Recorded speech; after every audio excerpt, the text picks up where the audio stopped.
com o tema Rodovias Cidadãs, geração de valor das concessões para as comunidades locais. Convido para moderar os trabalhos o diretor da ANTT, Felipe Queiroz.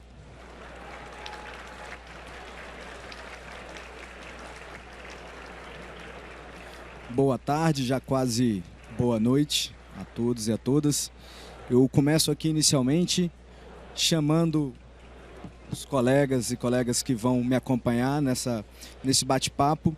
Inicialmente, a Cris Costa, superintendente de sustentabilidade e responsabilidade social na Arteris.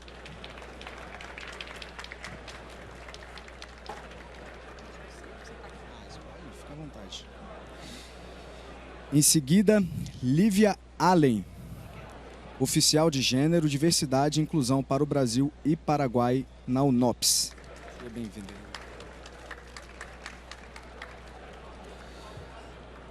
Moisés Basílio, gerente de sustentabilidade da Eco Rodovias.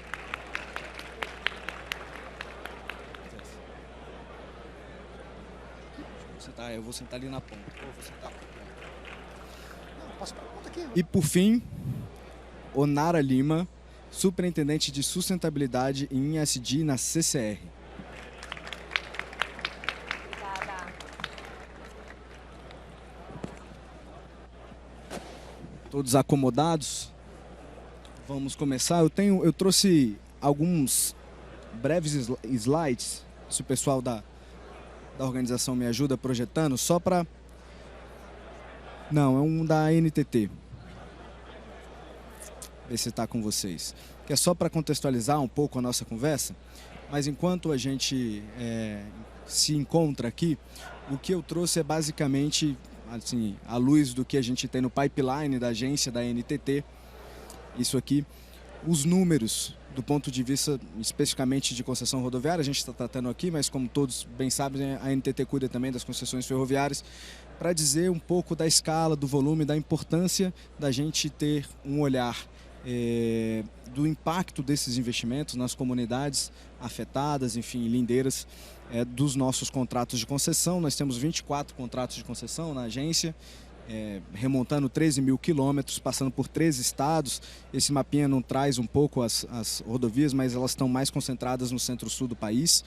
E nos últimos 12 anos, a gente investiu em cerca de 54 bilhões de reais e tem uma perspectiva de mais 48,5 bilhões a serem investidos. Então a gente está falando de algo da ordem de 100 bilhões de reais, né? Olhando o que já foi investido, o que se tem aí para os próximos anos já contratado o investimento. Então esse número eu acho que contextualiza um pouco o impacto e a relevância do nosso setor. E acho que o que a gente vai tratar um pouco aqui é como que isso interage com o ecossistema, com as comunidades ali lindeiras. Quando a gente fala de uma perspectiva de novos investimentos, então a gente tem no pipeline 17 projetos em estruturação, cerca de 9 mil quilômetros, que somados seriam aí algo da ordem de 113 bilhões de investimento, ainda em nível de estudo de viabilidade, então é tudo paramétrico, mas isso traz um pouco da ordem de grandeza. Ali à direita, em amarelo, as autorizações ferroviárias, não é tema daqui, do painel, do evento especificamente, mas fala um pouco também da perspectiva de investimento em ferrovia no país. E para fazer tudo isso, no painel mais cedo, o Rafael Vitali trouxe um pouco com a perspectiva da agência, como é que ela estrutura as suas iniciativas. E aí tem ali na última bolinha, aqui para mim aparece à direita, para vocês eu imagino que também, uma bolinha lilás, que é o ciclo ISD. Então a agência, e aí eu acho que é o tema do painel de hoje, em alguma medida, olhando toda essa perspectiva de investimento, o impacto disso, entende de maneira estruturada, de maneira estratégica, que fazer esses investimentos mitigando impactos, endereçando externalidades que esses investimentos podem trazer, observando as 3 letrinhas, né? O E, o S e o G, é algo relevante, é algo que deve fazer parte do nosso olhar de maneira bastante perene e consistente. E aí, nesse sentido, desde 2019, 2020, aproximadamente, os contratos que estão sendo estruturados em parceria com a FC já trazem 8 padrões de desempenho, que são os padrões do FC, que observam em boa medida ou, na verdade, em larga medida, as 3 letrinhas do ESG. Eu não vou cansar vocês falando sobre isso, acho que vocês conhecem, mas é um pouco para contextualizar, porque eu acho que nessa interação que a gente tem nos contratos das concessionárias que vocês representam, vocês têm essa missão de fazer investimento olhando esses aspectos. Então, o que eu queria trazer aqui inicialmente era isso, falando um pouco do nosso board de diretores, dizendo que é uma visão estratégica da agência e por isso que a gente achou importante estar aqui hoje para conversar um pouco com 3 concessionárias, né, dos nossos 24 contratos, acho que representam aí praticamente a totalidade dos contratos, ou pelo menos boa parte dos nossos contratos, e a Lívia, que vem falar pela UNOPS, acho que vai ser a nossa primeira palestrante, né, Lívia, hoje, trazendo um pouco o contexto. Lívia, aqui está o bastão da palavra agora, está com você.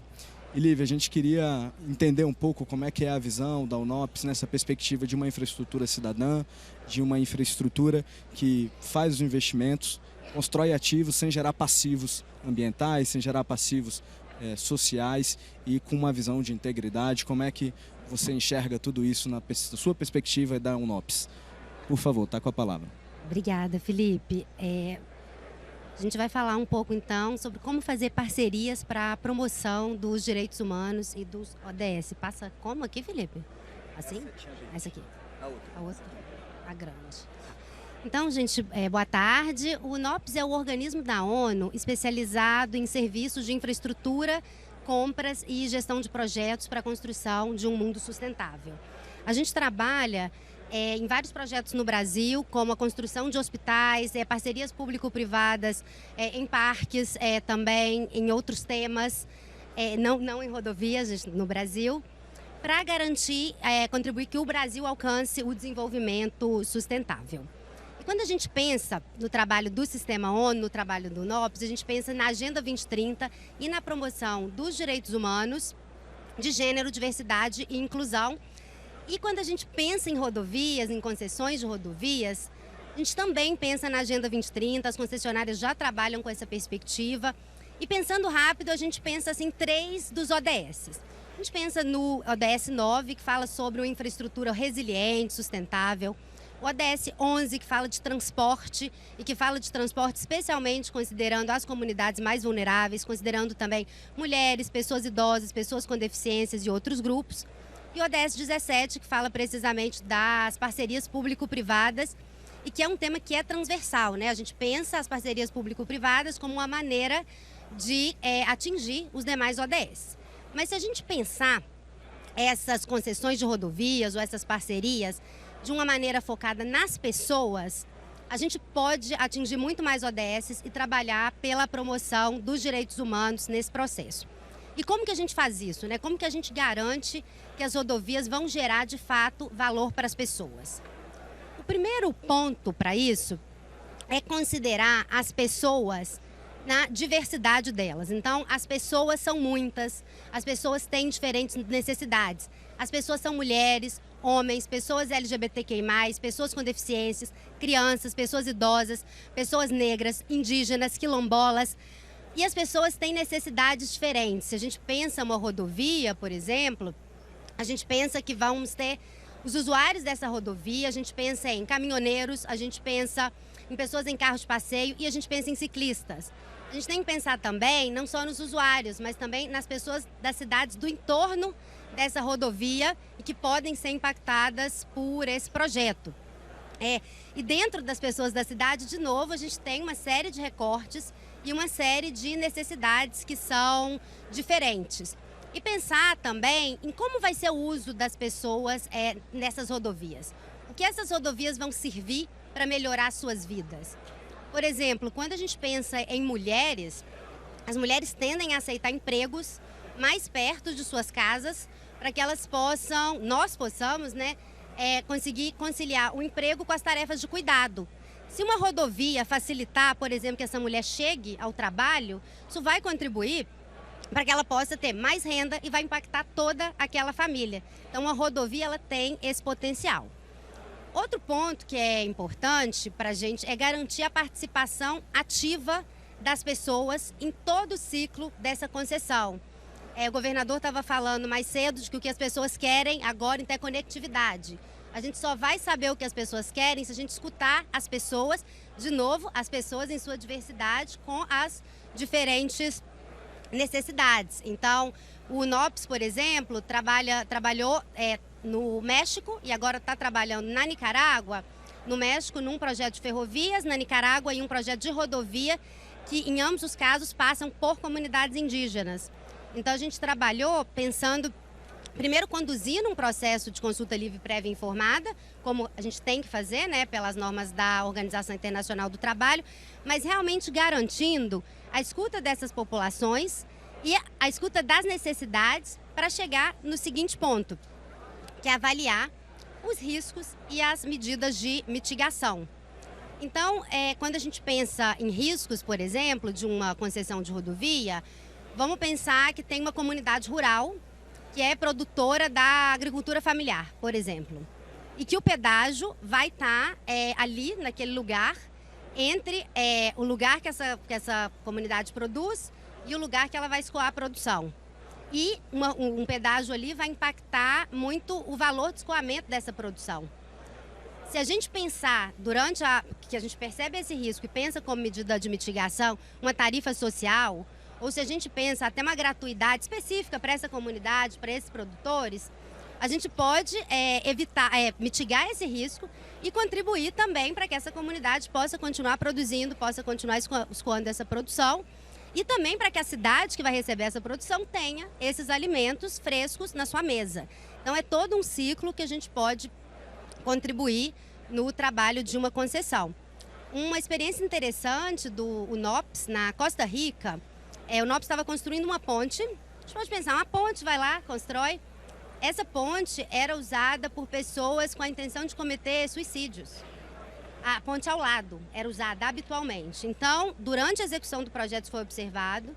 Então, o UNOPS pensou em algumas medidas de mitigação. Então, a primeira foi treinar a toda a sua equipe que estava na obra para saber lidar com esses casos com apoio do Conselho de Psicologia Local, com apoio de Corpo de Bombeiros e outros órgãos.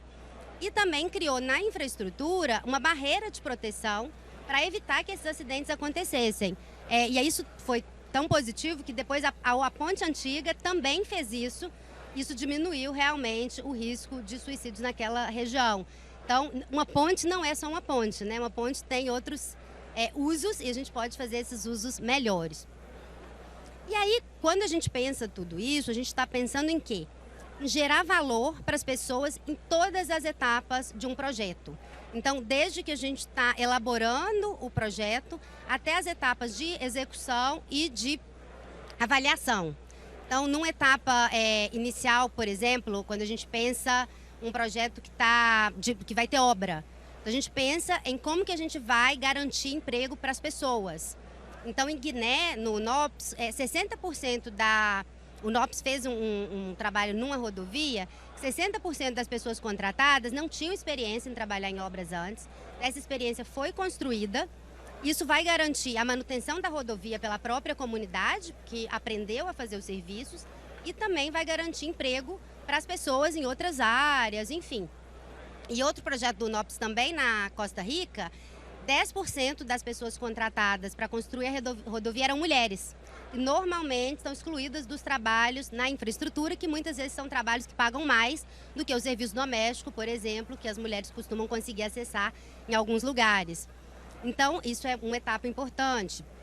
No segundo momento, a gente pode pensar, como eu falei, durante a execução do serviço, a gente pode pensar na gratuidade de dar tarifa para determinados grupos, como eu mencionei, o grupo da agricultura familiar, por exemplo.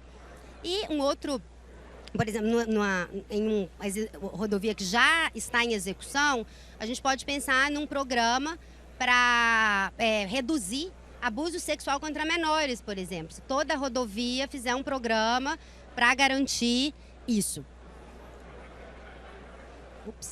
E se a gente fizer só alguns dos pontos que eu trouxe aqui, a gente consegue atingir muitos outros ODS, além dos que eu tinha falado antes. Então, o trabalho decente, a questão da igualdade de gênero, como eu mencionei, saúde e bem-estar, se a gente pensar, por exemplo, na segurança de ciclistas, que também podem ser um público importante.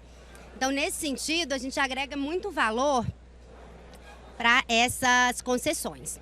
E por que a gente quer agregar valor para essas concessões? Porque a gente pensa que as PPPs, elas são meios para a execução de políticas públicas para a promoção dos direitos humanos. Elas devem existir com esse objetivo, o de gerar valor para as pessoas. E é por isso que a gente precisa pensar, quando vai fazer uma PPP de diversos tipos, como que a gente vai garantir que efetivamente essa PPP vai gerar valor para as pessoas. E quando a gente pensa uma PPP de um hospital ou de uma creche, a gente vê isso muito claro. Mas quando é uma PPP de uma rodovia, a gente está olhando para isso, é pensar, além do valor por dinheiro, que a gente já vai olhar, quais outros valores a gente vai gerar. E aproveitar essa oportunidade não só para mitigar riscos ou para evitar problemas, mas para garantir efetivamente a promoção dos direitos humanos e da Agenda 2030. E acho que os meus colegas vão realmente trazer alguns cases nesse sentido. Obrigada. Obrigada.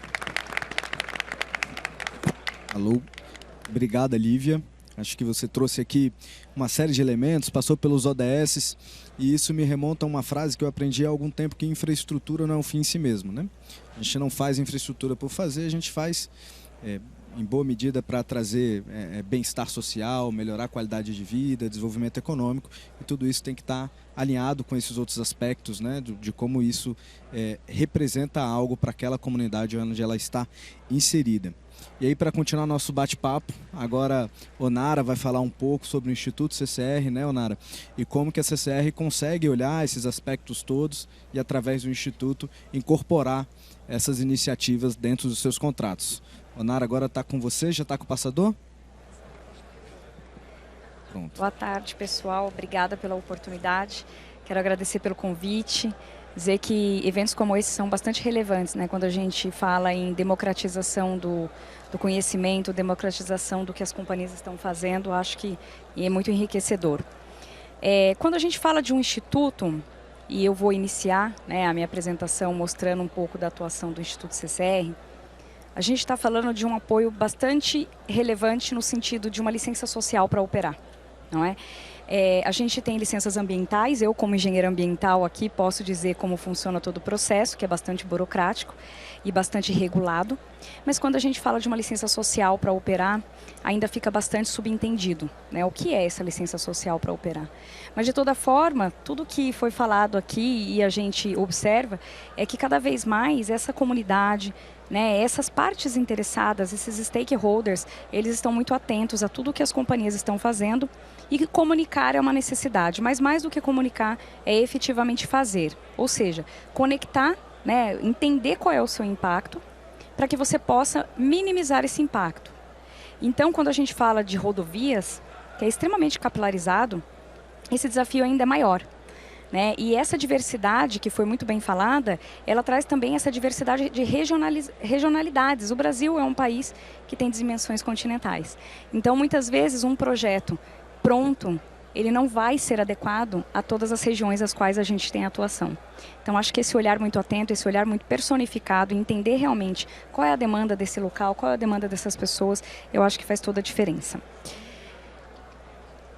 E acho que não é a minha apresentação. A minha? É? Acho que era da Cris. Se quiser, a gente troca. Não, acho que eles conseguem colocar, não? Já será? Começou? A apresentação começa no Instituto CCR, será que eles conseguem? Problemas do ao vivo, pessoal. Quem sabe faz ao vivo. Mas, de toda forma, a gente pode aguardar aqui, mas nada mais é do que um vídeo, né, que mostra um pouco das nossas ações, um pouco dos nossos projetos. Clicou nesse aqui?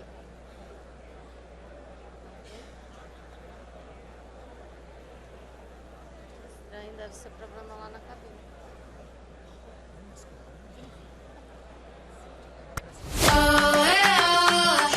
Obrigada.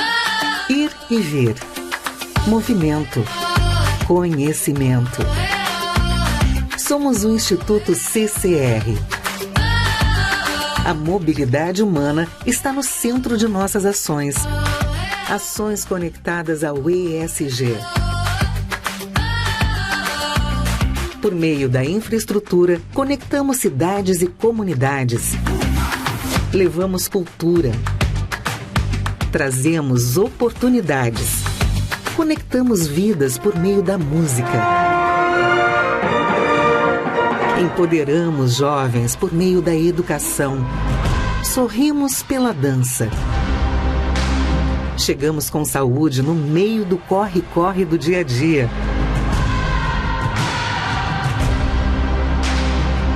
Tocamos vidas.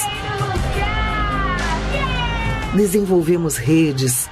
Sabemos que quanto mais pessoas fizerem parte, maior será nosso impacto. Incentivamos a economia circular, a geração de renda. Apoiamos a formação continuada de professores. A gente acredita no futuro. Buscamos ampliar ao máximo o potencial humano.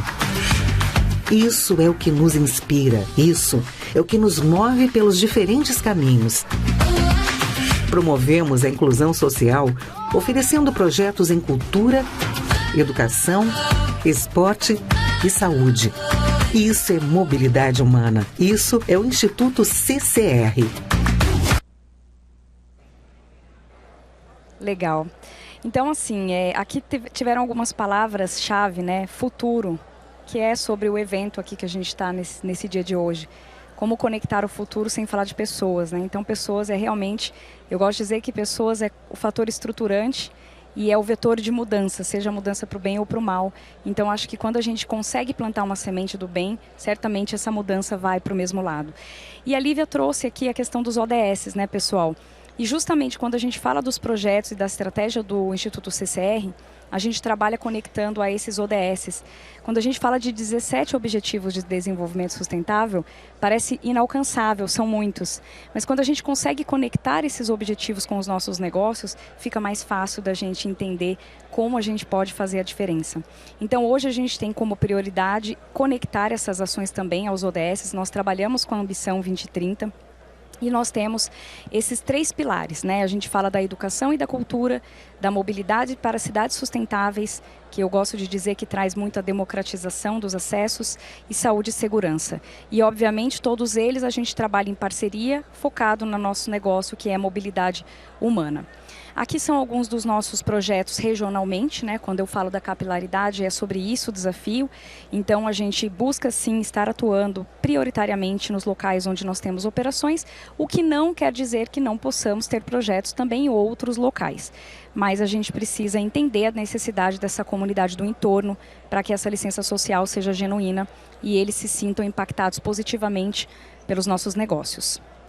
A gente tem o Caminhos para a Saúde, né? Saúde ali, quando a gente fala dos nossos clientes em rodovias, em diversos outros meios de mobilidade, a gente olha para esse viés que sem saúde a gente não chega muito longe. E como a gente quer ter um caminho longevo dentro dessa coisa da sociedade, de pessoas e tudo mais, essa facilidade de acessos e esse olhar cuidadoso para a saúde dos nossos clientes de uma forma social também é um projeto que a gente tem bastante orgulho, que já acontece há 20 anos.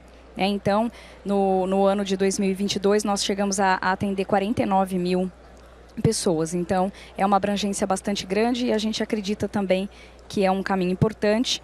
E o caminho para a cidadania, quando a gente fala da educação, né, pessoal? Então, assim, a educação ela é a base para tudo, em qualquer que seja o local. E na mobilidade não é diferente disso. A gente acredita que tudo começa pela educação e a gente faz esse projeto pensando em professores, capacitá-los para que eles possam apoiar escolas regionais.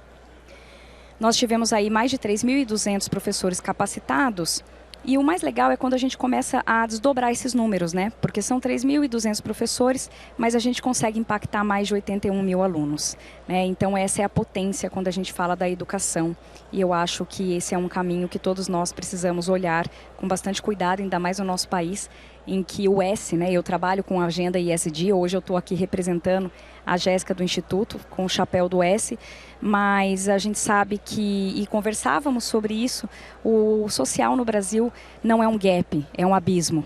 né? Então a gente não pode esquecer que a gente também tem que trazer soluções para tudo isso enquanto setor privado, com parceria com o setor público. Favela 3D, a gente olha para essa comunidade, como trazer dignidade para que essas pessoas, esses moradores possam, eventualmente, quando a gente fala aí de um acesso a uma rede de internet, né, um acesso a uma moradia mais justa, né? A gente sabe que tudo isso nem sempre é uma realidade quando a gente fala de comunidades, e hoje a gente tem aí diversas comunidades, inclusive próxima aí das nossas operações, e a gente fez essa parceria com a Gerando Falcões para que a CCR, dentro do know-how que ela tem em obras, pudesse apoiar essa comunidade, não só financeiramente, mas também para que eles pudessem aprender como deixar melhor a sua estrutura dentro dessas comunidades, como, por exemplo, os acessos. E essa transformação social nas favelas, né, com esse projeto, a gente entende que cada vez mais a gente começa a conectar as pessoas independente da sua classe social, e é justamente o que as estradas faz, né? Conectar caminhos, conectar pessoas, e é nisso que a gente acredita. Era isso que eu tinha para hoje, muito obrigada. Obrigado, Onara. Muito obrigado. Eu gravei alguns números aqui que me chamaram a atenção. Você falou, salvo engano, no projeto relacionado ao atendimento de saúde, 49 mil atendimentos, 49 mil pessoas impactadas. Falou ali de 3 mil professores, 81 mil alunos, né, impactados. E aí, nesse sentido, agora a gente vai ouvir um pouco dos projetos que a Arteris faz. Um dos projetos é o Projeto Escola, Cris, que aborda em alguma medida esse aspecto da educação nas comunidades afetadas. Mas antes de passar a palavra, Cris, teve um ponto e última consideração que eu faço aqui que me chamou a atenção, que você colocou quando tratou de mobilidade na infraestrutura como trazendo possibilidade de exercício da cidadania, né, através dos deslocamentos. E é isso, né? Acho que a infraestrutura ela pode, se bem conduzida, ser essa oportunidade, aproximar as pessoas de acesso à saúde, educação, a outras pessoas, enfim, bem-estar, mas se talvez não bem conduzida pode trazer muitos transtornos, né? Então acho que é sobre um pouco nesse sentido que a gente quer ouvir como que a Arteris consegue conduzir todos os investimentos de um setor que, sim, de fato tem impactos, né? Nosso setor é intensivo em emissão de gases de efeito estufa, nosso setor ele promove desapropriações, altera a dinâmica socioeconômica das comunidades, mas se isso se bem conduzido, se com projetos como o Projeto Escola integrando a comunidade àquela infraestrutura, pode mitigar de alguma medida e até ser um vetor de desenvolvimento para aquela comunidade. Então, nesse sentido, Cris, a gente queria ouvir um pouco o que você trouxe para compartilhar conosco hoje. Tá joia. Então, vamos lá. Tá ligado? Acho que sim. Fala de novo. Então, tá bom. Estamos ouvindo? Então, vamos lá. Então, eu escolhi falar hoje do Projeto Escola e Viva Meio Ambiente, que na verdade são dois projetos imbricados, né, num só. É um projeto que já acontece há 22 anos, né? Então é um projeto que já tem aí uma capilaridade, uma maturidade, né? Um aprendizado, né? Eu começo inclusive com essa fala do Paulo Freire, né? Que o mundo não é, o mundo está sendo, né? Porque isso significa que a gente vem aprendendo muito ao longo dos anos, né? Com os educadores, com os institutos de ensino, né? Com a Secretaria de Educação, o que é o melhor, né, a ser realizado, né, não é estático, né? Eu digo que, nesse caso, com as comunidades lindeiras, são os impactos de convivência, né? Eles estão ali na beira da estrada, então como que você convive, né? De que forma a gente, como vizinhos, estamos juntos aí na beira da rodovia, né? E o Projeto Escola e Viva Meio Ambiente, então, ele está conectado aí aos principais dois Objetivos de Desenvolvimento Sustentável, que é o ODS 3 e o ODS 17. O ODS 3 em especial, porque a Arteris faz parte lá da meta da ONU, né, de redução de fatalidades. A gente tem orgulho de dizer que de 2010 a 2020, a gente conseguiu reduzir 50% das nossas fatalidades e agora a gente se projetou a mesma meta de reduzir mais 50% até 2030, é uma meta acirrada. E para isso a gente conta muito com a parceria dos educadores, a gente realmente acredita que é por meio da educação que a gente transforma, né? E quando eu digo da educação, a gente pensa muito na educação formal, das criancinhas, né, na escola, mas não, quando a gente fala do projeto escola, a gente está lá ligada às escolas estaduais e municipais, às creches, educação infantil, o ensino fundamental, do 1º e 2º, do 1º ao 9º ano, ensino médio, educação de jovens e adultos, né, a pais, a gente tem um trabalho muito grande com a Associação de Pais e Amigos Excepcionais, né, atendimento educacional especializado, e isso significa que polariza para as famílias, para a comunidade local, é toda uma parceria com todos os parceiros que também estão juntos, né? O policiamento é muito parceiro do Projeto Escola, as prefeituras, secretarias municipais, a comunidade, fora as consultorias pedagógicas e especializadas que estão junto conosco. Por ter 22 anos de estrada, tem um potencial e um exponencial muito grande, que saiu aí de 30 mil alunos em 2001 para hoje 425 mil alunos que participam do nosso projeto. Hoje nós estamos aí em cerca de 1.001 escolas, né? E 425 mil alunos e 25 mil professores, né? E como que funciona isso? Hoje nós temos uma plataforma. Opa, eu acho que eu cliquei demais. Como é que eu volto? Aí, aqui. Hoje nós temos aí uma plataforma digital dedicada ao projeto, onde as escolas se cadastram, tem login e senha, respeitando lá a LGPD, né? Onde o professor ele acessa os nossos materiais didáticos, são mais de 70 materiais didáticos disponíveis por ano para esse educador, com cardápio pedagógico, respeitando aí justamente o aprendizado e a forma de ensinamento de cada educador, né? Lembrando que a primeira coisa que a gente faz, a gente convida a escola e a Secretaria de Educação, se ele quer participar. Eu acho que é o primeiro ponto, né? É a participação ativa e voluntária. A gente tem que respeitar o educador para entender se ele pode incluir o nosso tema dentro do plano político pedagógico da escola. Né, tem que ser voluntário. A partir disso, ele pode acessar a plataforma e receber não só o material, mas também utilizar a plataforma para incluir todos os materiais que ele elabora ao longo do ano com os alunos. Tem uma série de materiais customizados que também são feitos com esses educadores. A gente quer a participação ativa desses educadores na construção dos materiais. Eu não sou educadora, eu não sei o que acontece. O programa é híbrido, tem uma parte que ela é presencial, tem uma parte que ela é digital. Eu tenho escolas que durante a pandemia a educadora deixava lá um exercício colado na árvore para que o aluno pegasse, porque ele ia participar da colheita de morango, né? Então eu não posso contar só com digital. Eu tenho escolas que são totalmente digitalizadas, então a gente tem que pensar, como a Nara disse, nas identidades culturais locais, né? Então eu tenho um programa híbrido que respeita justamente essa realidade. É o educador com a cocriação junto conosco, que todo ano a gente faz uma pesquisa para que ele nos diga: esse material está bom, não está legal, o aluno não gostou, esse TikTok está bom, o vídeo está bom, e é por meio disso que a gente trouxe uma consultoria especializada que nos ajudou a trazer um modelo híbrido Plex, que são experiências plurais de educação. Foi uma metodologia criada especialmente para artérias, para desenvolver justamente a fluência digital, cognitiva, criativa e comportamental dos professores, para que eles trouxessem o tema humanização do trânsito de forma transversal nas escolas por meio de um cardápio digital.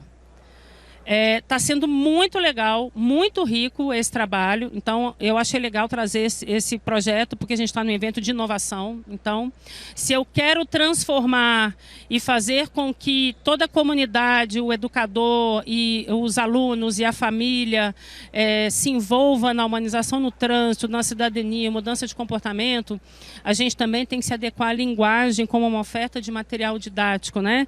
Lúdico, atraente, com a pedagogia transformadora, né, com a participação ativa e gerando valor aí em todas essas etapas de construção.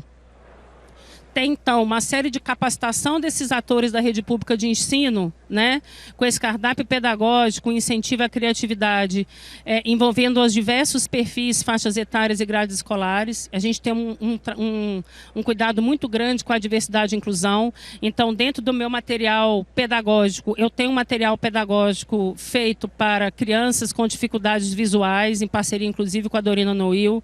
Eu tenho agora, que a gente vai lançar, um spoiler, né, um material específico para a comunidade indígena em Santa Catarina, traduzido para a língua guarani, porque eu quero que todo o público que esteja ao meu redor entenda sobre humanização no trânsito.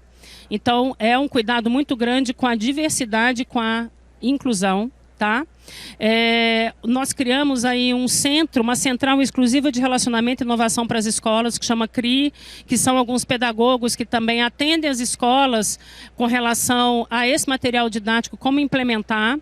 Né? E a gente, ao longo do ano, faz uma série de concursos de Natal, trazendo aí engajamento, pensamento crítico, a criatividade, né? A colaboração, porque a vida do educador não é simples. Ele tem, né, uma série de atividades. Eu sei que o meu tema é mais um tema. Eu tenho que fazer com que isso fique divertido. Eu brinco que falar de segurança viária é chato.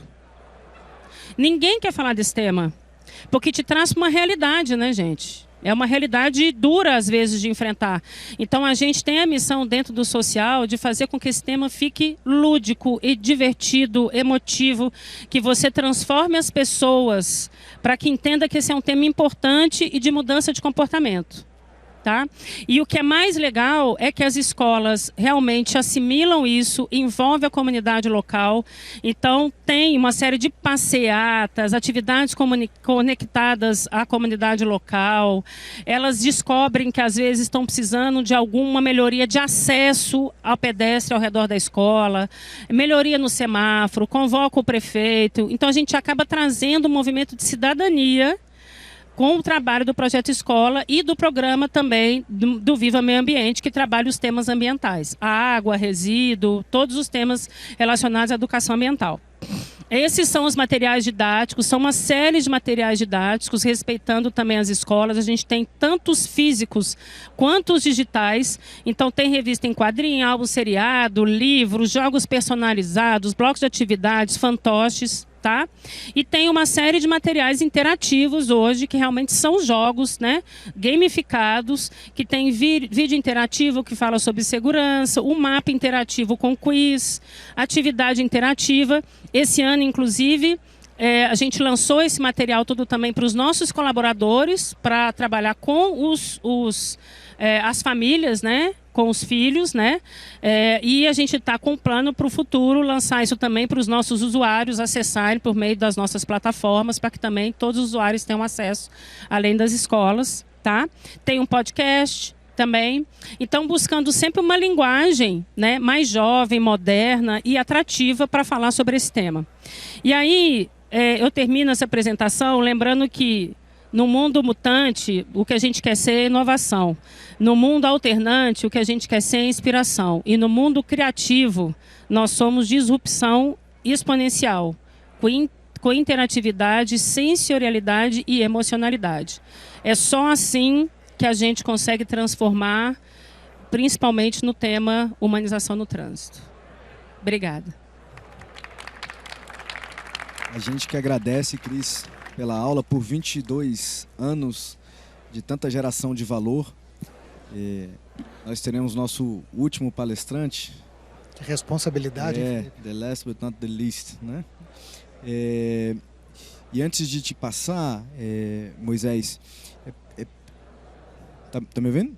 Você está me ouvindo? Eu acho que tem algo que me chamou a atenção aqui, que, enfim, um evento de inovação, Rodovias do Futuro, já dá para dizer que no presente a gente entrega valor. Isso não significa que não haja oportunidade de aprimoramento, de melhoria.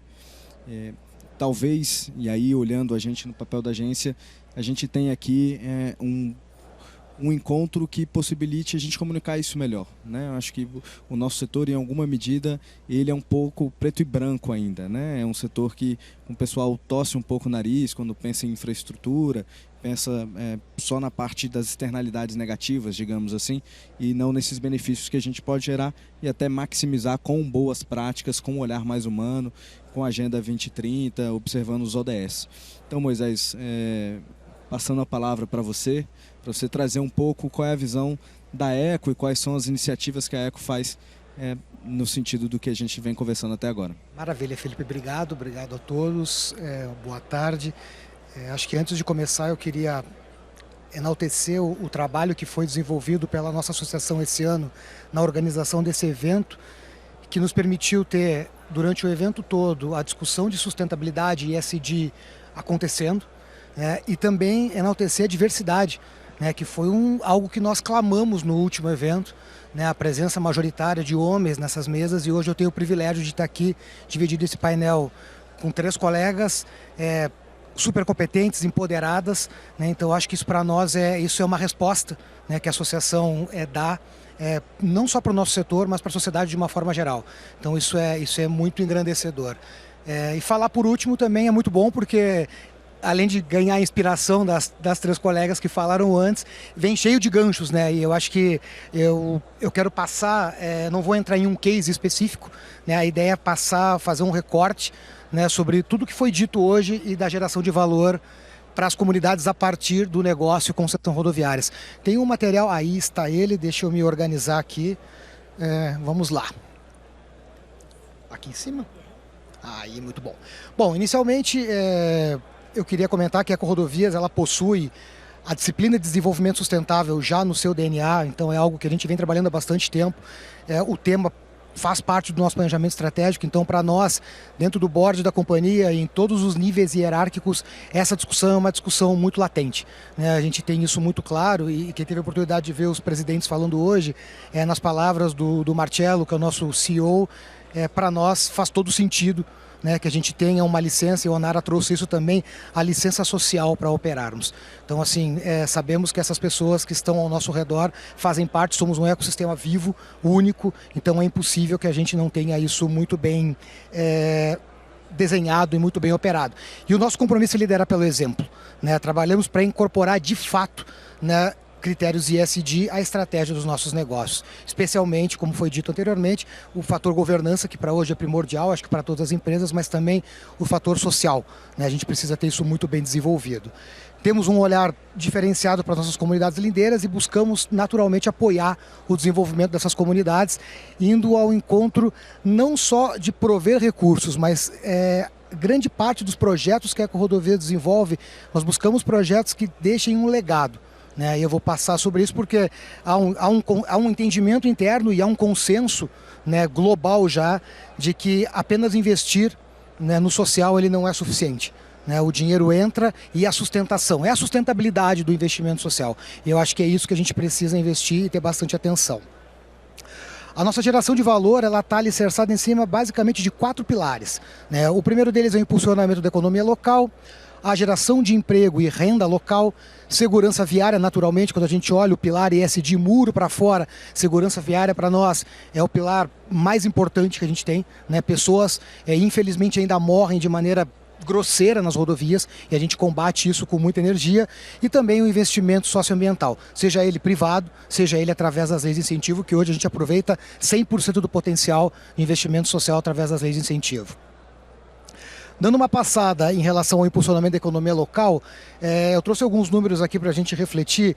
A gente está falando aí, só em 2022, de mais de praticamente 210 milhões em contribuição ISS distribuídos em 179 municípios no Brasil. E com um recorte muito interessante, 85% desses municípios ficam fora das regiões metropolitanas. Ou seja, onde há uma concentração de grandes companhias distribuindo. Então a gente consegue distribuir esse imposto, pela natureza naturalmente do nosso negócio, distribuir esses impostos por lugares que muitas vezes não tinham recurso zero, né? E o ISS, ele tem uma característica muito interessante, 25% dessa arrecadação, ela deve ser por lei distribuída, 15% em educação e para a saúde. Então, assim, há uma alocação desse recurso, né? A gente acredita e sempre torce para que isso aconteça da melhor maneira possível. Então, a gente consegue fomentar de uma maneira que teoricamente seria automática, né? Mas pela própria existência do nosso negócio, a gente já conhece, isso não é só a Ecorodovias, todas as empresas conseguem distribuir. E esse mapa que mostra a distribuição geográfica dos nossos ativos aqui no Brasil, também traz um pouco da distribuição desse ISS. Naturalmente, a gente tem uma fatia muito expressiva na região de São Paulo, né? Temos muitos ativos, temos 3 ativos de concessão no estado de São Paulo, temos um ativo portuário também, que também contribui nessa distribuição, então a gente tem naturalmente o recorte, mas vejam como, e temos novas concessões, como aparece nesse Ecovias do Araguaia, que está em franca expansão, então naturalmente esse gráfico ele é vivo e ele vai se transformar ao longo do tempo. Esses 35% são aí imigrantes? Aqui Convida os imigrantes, Ecopistas, que é o corredor Carvalho Pinto, a Eco Noroeste, que é uma das nossas concessões mais jovens, e o Ecoporto Santos e o Ecopátio. Tudo em São Paulo, né? Tudo em São Paulo, por isso essa distribuição tão concentrada no estado de São Paulo. Uma outra linha que se trabalha bastante é a questão dos fornecedores locais. Então a gente tem uma estratégia interna muito robusta para trazer, na medida do possível, naturalmente, o maior número de fornecedores locais. Então isso mostra, eu vou começar do gráfico, né? O gráfico mostra a distribuição de compras da companhia com fornecedores locais. Então a gente consegue ter aí, em algumas concessões, na casa de 50% de toda aquisição feita com fornecedores locais. Então imagine como isso é representativo. A gente está num setor em que eu preciso fazer compras com grandes volumes, então dividir essa fatia, isso é uma missão que ela é bem complexa, mas vem funcionando. E a gente não deixa as coisas acontecerem a Deus dará. Nós temos uma metodologia que é de buscar fornecedores locais, que nós chamamos de rodadas de negócio, onde nós colocamos uma concessão nova, chegamos em uma determinada localidade, nós chamamos o empresariado local para a mesa para apresentar a companhia. Mostrar quem somos e mostrar que, naturalmente, com as nossas regras de governança, isso acaba criando algumas barreiras, né? Porque o fornecedor da cidadezinha do interior está acostumado a operar de uma forma que muitas vezes para nós não fecham com as nossas regras de governança. Então a gente leva e mostra isso para eles, como é possível desenvolver e como é possível fomentar esses números e aumentar cada vez mais. Também um recorte de geração de emprego, e esse é um recorte muito bacana, porque a gente fez uma análise com base no estado onde as pessoas têm a sua carteira de trabalho gerada, ou seja, a mão de obra local de fato. Né? Então a gente tem estados que beiram aí 96%, quase 100%, 97% de pessoas que são da região. Então de fato estamos gerando empregos e gerando condições de renda para as pessoas daqueles lugares. Então o giro de pessoas ele acaba ficando não sendo privilegiado, ao passo que a gente sim procura fornecedores locais. Uma outra perna, redução de acidentes, né? E aqui eu trouxe um recorte mais específico aqui para o estado de São Paulo, para 2 concessões nossas. Entre 2010 e 2022, reduzimos em 60% o número de mortes por atropelamento na Ecopistas e 38% na Ecovias. E isso não acontece por acaso, né? Por força do contrato de concessão ou de outras iniciativas que fazem parte de um programa que nós chamamos de PRA, que é o Programa de Redução de Acidentes, onde a gente identifica pontos críticos e atua nesses pontos críticos, mas a gente vive num país que infelizmente temos um déficit educacional muito grande e a gente ainda vê pessoas morrendo atropeladas embaixo de passarelas. Então assim, para tentar mitigar esse problema e e estancar essa sangria, nós temos um projeto que é chamado Café na Passarela, onde a gente se coloca na comunidade e literalmente orienta e ensina as pessoas a usar aquele dispositivo, né, de uma maneira lúdica, abordando e muitas vezes com ações que são compostas, né? Nessa foto aparece uma pessoa da comunidade com uma bicicleta e muitas vezes sem um dispositivo de refletivo, então já aproveita, já adesiva a bicicleta, coloca um refletivo, orienta essa pessoa em relação ao uso da rodovia, porque é um ecossistema vivo, a gente precisa garantir que haja uma relação sadia entre todos que utilizam a rodovia. Não poderia deixar de falar de projetos, né? E aqui são vários, né? Então eu trouxe 4 projetos, na verdade 5, tem um outro para frente que eu queria dar uma lupa, né? Começando da direita para a esquerda, o Papai Noel Existe, é um projeto belíssimo em que ele acontece na época de Natal, naturalmente. A essência dele é a companhia compra os presentes e nós distribuímos esses presentes nas comunidades que fazem parte das nossas concessões. Não é simplesmente um presente, esse presente vai acompanhado de uma cartinha e essa cartinha, todos os nossos stakeholders são convidados a preencher essa cartinha e existe um evento nas escolas e nós entregamos esses presentes. Eu tive o privilégio de participar de algumas entregas já ao longo da minha jornada na companhia, e muitas vezes é o único presente que aquela criança recebe no Natal. Então, assim, é algo que é realmente muito significativo e muito tocante quem tem a oportunidade de participar de um evento como esse aqui. Temos também o nosso Viveiro de Mudas, que é um projeto aí antigo e multi-premiado, vocês vão entender por quê, eu não vou entrar nele agora. Temos o projeto de Bem com a Via, que é um projeto que leva a educação no trânsito, educação ambiental para as crianças de maneira itinerante. Então ele consegue chegar, pela itinerância, ele consegue chegar em algumas localidades onde não há uma estrutura para tocar um projeto. Então vai com o caminhão chega, é feito um recorte com a Secretaria de Educação e a gente traz pessoas para a educação dentro da nossa unidade itinerante. E temos o Capacitar, que é um projeto maravilhoso, e aí vai ao encontro do que a gente tem estudado ultimamente e o que a gente comentou também aqui, que de nada adianta eu levar o recurso apenas. Eu tenho que levar a capacidade dessas pessoas gerarem recurso, é nisso que a gente acredita. E o Capacitar, ele vai justamente ao encontro disso. É um projeto que já foi reconhecido pelo PNUD, pela sua importância. E aqui eu trago um recorte dele, porque ele e conversa com diversidade, né, que tu trouxe no início, Fábio, que é justamente esse olhar do Capacitar para diversos públicos. Então a gente já teve edições temáticas do Capacitar com pessoas com deficiência, com vendedores informais, aquelas pessoas que ficam na volta das praças de pedágio e é um problema operacional e muitas vezes o cara está lá porque ele não tem outra atividade econômica, então o Capacitar vai ao encontro disso, prepara essas pessoas para outras atividades, público 50+, moradores de comunidade de entorno, projeto com refugiados no Brasil, foi maravilhoso, pessoas foram incorporadas na nossa força de trabalho, pessoas em situação de rua, eu já comentei, e também com o público trans. Hoje nós temos nossas operações, é o público trans incorporado, que também é um público marginalizado, lamentavelmente. Então a gente vem modelando o Capacitar para que seja o que a gente chama de Capacitar temático, né? Que ele simultaneamente ataque e não ataque só aquela pessoa que está ali pronta, assim, a gente busca públicos específicos. Esse ano o nosso foco são com negros, né? Trazer a população negra também para dentro de casa e capacitá-los. Então eu acho que esse projeto aqui ele ilustra bastante esse olhar da companhia em relação a isso aí. Por que eu não falei do Viveiro de Mudas? Porque eu quis trazer ele aqui também num formato de recorte. É um projeto que nos enche de alegria, é um projeto voltado à diversidade. Todos os viveiristas que trabalham conosco são pessoas que possuem algum tipo de deficiência intelectual e muito mais do que diversidade, ele é um projeto de inclusão, né? E aquela foto ali de dois colegas nossos que essas pessoas, na sua maior parte da sua vida, nunca tiveram oportunidade nem de socialização, quanto menos de emprego, né? E hoje essas pessoas estão empregadas, eles muitas vezes geram sustento para suas famílias e vão além, né? Se relacionam, e a gente tem um caso aí muito querido de um casal que se conheceu trabalhando, casou, e é uma história que a gente leva aí com muito carinho, um projeto que foi premiado pela ONU também.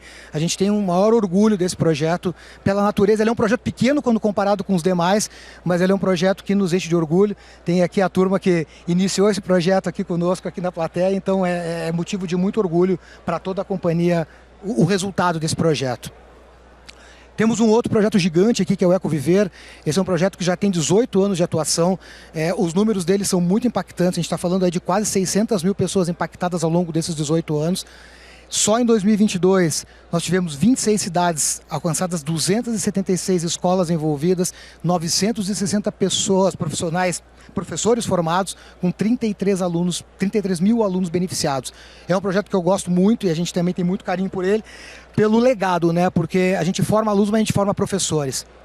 Então o projeto sai, né? E o legado fica. Os professores ficam, as crianças ficam com esse legado, e o lema é transformar lixo em arte. Começou com esse lema e hoje ele incorporou a segurança viária, que é um tema muito material para nós, né, com rodovias, e para os colegas também. Então a ideia é essa concepção de segurança viária desde o princípio com essas crianças, e são todas crianças de escolas que fazem parte do entorno das nossas rodovias.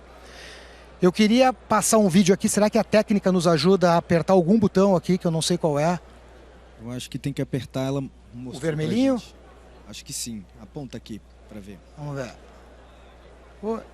Não, Meu nome é Abner Domingos da Silva, da escola Constantino José Vieira, da cidade de Guarapari, Espírito Santo. E vou falar um pouquinho para vocês sobre o projeto Ecoviver, que traz uma mensagem de sustentabilidade na forma da arte e do teatro. Sustentabilidade é muito mais do que um conceito, e sim uma prática, que todas as turmas, professores e funcionários estão envolvidos na reutilização de materiais, na transformação pessoal e social, porque todas as pessoas do bairro vão se beneficiar. Já demos início a um parquinho de atividades físicas e um mural externo com pinturas que lembram a fauna e a flora da região de Guarapari. E estamos curtindo o Ecoviver. Me ouvindo? Então, é muito gratificante. E tirem o olho, tá? Esse menino aí vai ser o nosso jovem aprendiz a partir do ano que vem, futuro estagiário e, quiçá, colaborador da companhia. Assim a gente deseja. Bom, e para fechar, né, a pergunta que é a pergunta tema, né, do nosso seminário, o futuro. Né? O futuro é agora. Né? O último recorte aqui que eu trago é em relação à inclusão digital. Né, numa parceria recentemente formada entre a Ecovias do Araguaia e a TIM, a gente está ampliando a cobertura de sinal 4G no sistema Anápolis Aliança do Tocantins. E aí isso é muito interessante e muito significativo. Por quê? Porque não é uma região metropolitana de São Paulo, onde a gente tem 5G. A gente está falando de cidades do norte do Goiás, né, do sul do Tocantins, onde realmente as pessoas não têm. A gente tem uma falsa sensação de que todo mundo tem telefone celular, que todo mundo acessa a internet. Isso não é verdade. Então, ele é um projeto que nasce, o seu primeiro foco ele é na segurança viária, naturalmente, para que as pessoas, numa rodovia com essa extensão, 850 quilômetros, possam acessar recursos operacionais em caso de necessidade, mas ele vai e traz um impacto tremendo. Né? A gente está falando de 31 mil veículos, os impactos diretos e pensados inicialmente, 31 mil veículos impactados diariamente, mas a gente está falando de 88 escolas públicas, que estão às margens dessas rodovias e que vão se beneficiar desse sinal. Está falando de 31 unidades de saúde, que muitas vezes não tem nenhum tipo de recurso. A gente está falando de 28 municípios entre Goiás e Tocantins, além de beneficiar naturalmente o agronegócio, a região pequeno produtor, que não tem acesso a isso aí. Estamos falando aí em até 2024 quase 1 milhão de pessoas beneficiadas. Então, assim, para nós isso nos enche de orgulho realmente, a gente poder aproveitar as oportunidades que os nossos contratos trazem para a gente expandir além do regulatório para algo muito maior, né, e de fato gerar valor para as comunidades que estão ao nosso entorno. Era essa a mensagem, queria agradecer a todos. Quem quiser conhecer um pouco mais, esse QR Code leva direto ao relatório de sustentabilidade da Ecorodovias, fiquem à vontade, né, vai ser uma alegria recebê-los por lá. Muito obrigado a todos. Obrigado, Moisés. Vocês me ouvem? Você terminou com uma pergunta, né? Na verdade, a última parte da sua apresentação foi uma pergunta, uma reflexão, e é um pouco do debate que eu quero colocar aqui pra gente, né? Sobre o futuro. E aí eu queria propor uma dinâmica onde os representantes das concessionárias pudessem fazer essa reflexão e depois a Lívia, acho que com uma visão um pouco mais holística, debater um pouco o ponto que eles trarão. A gente, enfim, pensar em ESG, pensar em investimentos olhando os aspectos ambientais, socioeconômicos, de integridade, faz sentido por uma questão de valor, primeiramente. Acho que é uma questão que é um valor que a sociedade, enfim, pactuou na Agenda 2030, nos ODS, que é algo que a gente deve perseguir. Esse é um ponto. O contraponto a isso, acho que a dificuldade a gente estar aqui em sistemas contratuais que, de outro lado, visam gerar um fluxo superavitário de receita vis-à-vis as despesas.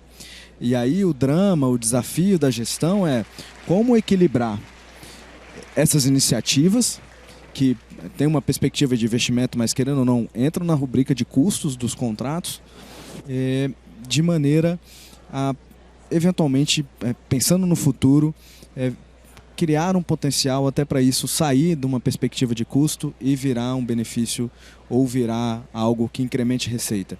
Seja do ponto de vista de imagem, acho que tem um potencial aqui de comunicação, de imagem, que se agrega à empresa, seja algo que é um fato, que são os recursos que cada vez mais demandam e prescindem de políticas ESG para que eles sejam disponibilizados para financiar os projetos. Então acho que a reflexão um pouco, aí eu não sei quem quer começar, acho que eu vou começar aqui pela Cris, do meu lado esquerdo. Como vocês veem isso? Porque a agência está nessa jornada. Como que a agência pode, por meio da regulação, contribuir com esses pontos. A gente passou um pouquinho do nosso horário, mas eu acho que era importante a gente debater rapidinho, porque eu acho que essa é a questão que se coloca. Eu acho que é um tema muito bacana, né, que merece várias discussões com relação a isso, mas eu acho que o mundo tem nos mostrado que não tem futuro, né? O ESG é agora, não é futuro. As mudanças climáticas, tudo que tem acontecido está nos mostrando que a gente precisa tomar uma série de ações imediatas e que o setor de infraestrutura e as rodovias precisam se enquadrar no momento atual e que isso não pode ser encarado como um custo, né? A gente precisa pensar em estruturas resilientes, a gente precisa pensar em adaptações e mitigações de riscos, a gente precisa pensar em chuvas não previstas, né? Antes se previa um volume de chuva que hoje em dia as nossas estruturas não atendem mais. Então, eu acho que pensando em toda a cadeia ESG, é necessário, eu acho que a gente está sendo pressionado e estimulado a repensar, junto com, né, as agências, né, e o Ministério, a repensar justamente o nosso modelo de rodovia, né, pensando em toda a pressão ESG que o mundo está sofrendo, os incêndios, veja tudo que a gente liga a televisão e enxerga, né?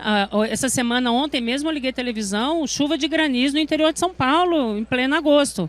Então, assim, não é o futuro, é agora.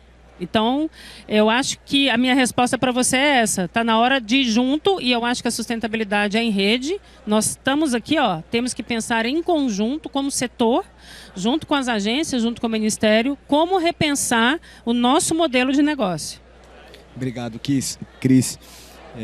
Onara, em um minutinho, o desafio de resumir algo que talvez não tenha uma resposta objetiva, ou certamente não tem. Não, eu vou só validar tudo que a... Cortaram nosso áudio. Cortaram? Não. Deixa eu ver. Não. Tá. Reforçar tudo que a Cris falou e trazer apenas algumas palavras como intencionalidade, gerar valor compartilhado e, de fato, colocar o capitalismo de stakeholders na verdade da companhia de forma genuína. Porque quando a gente fala em capitalismo de stakeholders, nós estamos falando em gerar valor compartilhado. E quando a gente fala em gerar valor compartilhado, é entender que o que parece custo inicialmente é sobre geração de valor. Ainda mais pensando em futuro. Obrigada.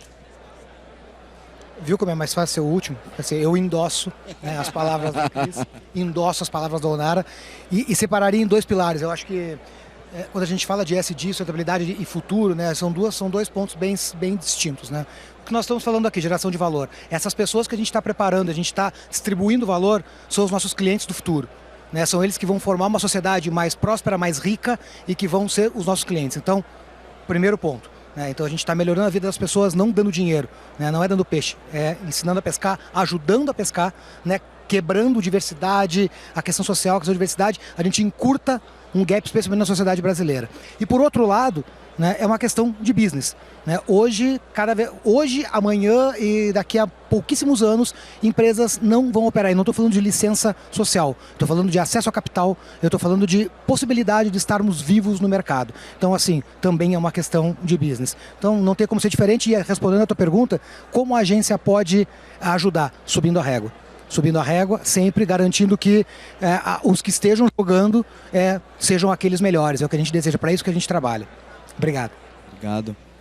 Felipe, eu pego o gancho da fala do Moisés justamente para pensar que tem duas pontas. Aqui a gente está falando com as concessionárias, mas pensar a ponta do poder concedente.